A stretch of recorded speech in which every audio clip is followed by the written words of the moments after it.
Welcome to IBTV. Kurnool మున్సిపాలిటీలో విధులు నిర్వహిస్తూ ప్రాణాలు కోల్పోయిన 13 మంది కార్మికుల కుటుంబాలకు అవుట్ సోర్సింగ్ ఉద్యోగాలు కల్పిస్తామని హామీ ఇచ్చి ఇప్పటికీ అమలు చేయకపోవడంపై బాధిత కుటుంబాలు తీవ్ర ఆవేదన వ్యక్తం చేస్తున్నాయి. కమిషనర్ మోసం చేశారంటూ బాధితులు 8వ రోజు నిరాహార దీక్ష కొనసాగిస్తున్నారు. దీక్ష శిబిరానికి శాసనసభ్యులు బివి జయనాగేశ్వర్ రెడ్డి వచ్చి పరామర్శించి ఉంటే బాగుండు అని కుటుంబ సభ్యులు మండిపడ్డారు. లోకేష్ గారు ఈ ఫైల్ త్వరగా పరిశీలిస్తే తమకు న్యాయం జరుగుతుందని విజ్ఞప్తి చేశారు. ఏఐటీయూసీ, ఐఎఫ్టీయూ నాయకులు కూడా దీక్షకు సంఘీభావం ప్రకటించారు. ఇదిలా ఉండగా కమిషనర్ను ఐబీటీవీ రిపోర్టర్ మణికుమార్ ప్రశ్నించగా ఈ ఫైల్ కు సంబంధించి కలెక్టర్ ఇప్పటికే అప్రూవ్ చేశారని, ప్రస్తుతం ఇన్ఛార్జ్ మంత్రి వర్యుల సైన్ కోసం ఎదురు చూస్తున్నామని తెలిపారు. చనిపోయిన కార్మికుల కుటుంబాల్లో ఒకరికి ఉద్యోగం ఇచ్చేంత వరకు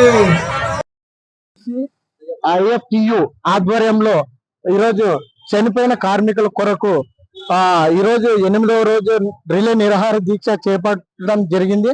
మరి ఇక్కడ ఎమ్మిగనూరు పట్టణానికి సంబంధించినటువంటి మున్సిపాలిటీకి సంబంధించినటువంటి ఈ 13 మంది కార్మికులు డ్యూటీ చేస్తూ చనిపోవడం జరిగింది. మరి అటువంటి వారికి న్యాయం జరగాలని చెప్పేసి ఏఐటీసీ ఆధ్వర్యంలోనూ మరి అదేవిధంగా ఐఎఫ్టియు ఆధ్వర్యంలో ఈరోజు రిలే నిరాహార దీక్ష చేపట్టి 8వ రోజుగా అవుతుంది. కాబట్టి మరి అధికారులు కూడా ఎటువంటి స్పందన లేదని చెప్పేసి వాళ్ళు భార్యలు అయితేనేమి, వాళ్ళ కుటుంబ సభ్యులు అయితేనేమి, అదేవిధంగా కార్మికులు అయితేనేమి ఈ విధంగా చేపట్టడం జరిగింది.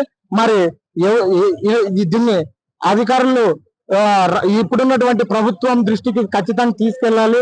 ఐటీ శాఖ మంత్రి వర్యులు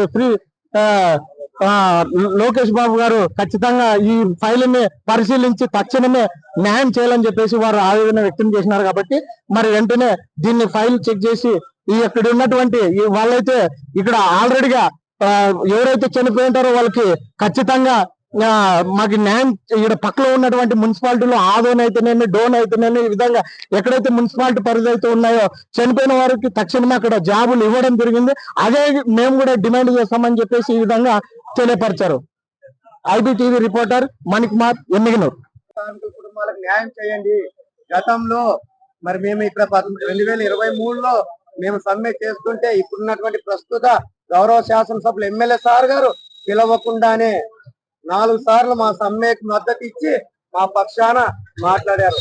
మరి ఇవాళ అధికారంలో ఉన్న మీరు మమ్మల్ని విస్మరించడం మాకు చాలా బాధాకరం.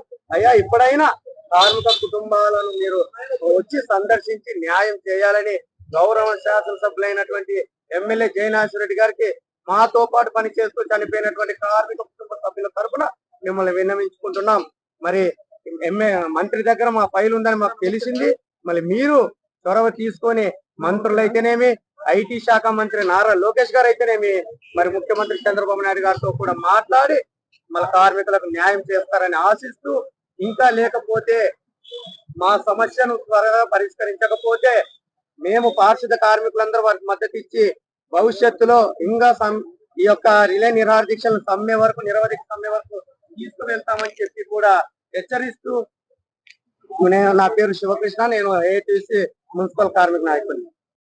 మా ఆయన మున్సిపల్ లో పనిచేస్తున్నా. నా పేరు సుమాంజలి. నాకు 3 పిల్లలు. మాకు జరగడం చాలా కష్టం ఉంది.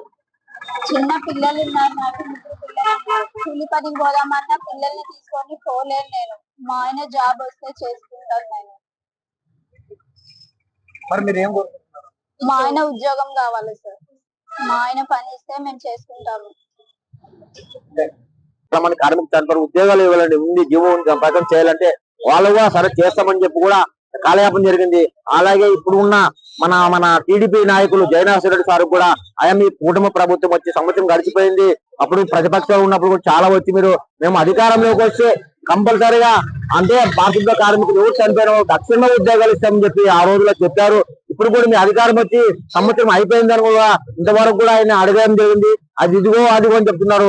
కలెక్టర్ గారు అంటున్నారు, ఒకరు డిఎం గారు అంటున్నారు. అలా కార్మికులు చాలా తిరిగి అలిసిపోయినారు. అందులో గ్రేడ్ 1 మున్సిపాలిటీ మంది ఎమ్మిగనూరు, అలాగే చిన్న మున్సిపాలిటీ రాష్ట్రంలో చిన్న మున్సిపాలిటీలో చనిపోయిన కుటుంబాలకు ఉద్యోగాలు ఇచ్చారు. ఎమ్మిగనూరు గ్రేడ్ 1 మున్సిపాలిటీలో ఉద్యోగాలు ఇవ్వడానికి వాళ్ళకి ఏమైనా బాధ ఇబ్బంది అంటున్నాం. అలాగే కొన్ని మన మున్సిపాలిటీలో కూడా చాలా గతంలో కూడా డబ్బులు ఇచ్చి కూడా చాలా మంది కార్మికులు తీసుకున్నారు. ఆలోచన ఏమన్నా ఉందా అని మేము ప్రజాప్రతినిధులు కానీ నాయకులు కానీ అడుగుతున్నాము. అలాగే చనిపోయిన కుటుంబాలు ఇప్పటికీ అంటే 10 కార్మిక సంఘాలు సహకరిస్తే ఏఐటీసీ IF2 ఆధ్వర్యం నాయకత్వంలో పిలిచి వాళ్ళతోని అంటే పోరాటం చేశాము, అడిగి తిరిగి అలిసిపోయినాము. కాబట్టి తక్షణమే మేము సమ్మెలో దిగాలన్న ఆలోచన మీద ఈ రోజుకి 8వ రోజు అయింది. రిలీ ప్రారంభించాం. అంటే రోజు పొద్దున 9 నుంచి సాయంకాలం 5 గంటల వరకు అంటే దీక్షలో టెంట్లో వాళ్ళు కూర్చుంటారు. వాళ్ళ భోజనాల విషయంలో కూడా ఇబ్బంది పరిస్థితుల్లో కూడా కార్మికులు ఉపాసం ఉండే పరిస్థితి కూడా చోట్ల ఉన్నారు. కొంతమంది కార్మికులు భర్తలు పని చేస్తూ చనిపోయిన వాళ్ళకి ఇంతవరకు ఉపాధి లేదు. చాలా మంది పిల్లలు 4-5 మంది పిల్లలు ఉంటే వాళ్ళు స్కూల్ పంపినట్టు కూడా ఈ రోజు వాళ్ళు ఎంట పెట్టుకుని తిరుగుతున్నారు. ఇద్దరు ప్రతి కూడా వాళ్ళు పిల్లలు దొరుకుపోయి ఉపాధి కూడా బతుకుతున్నారు.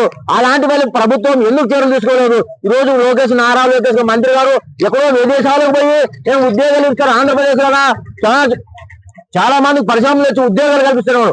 ఉన్న ఉద్యోగాలకి బద్దలు అయిపోతుంది. మన మంత్రి గారు గుర్తుంచుకోవాలా.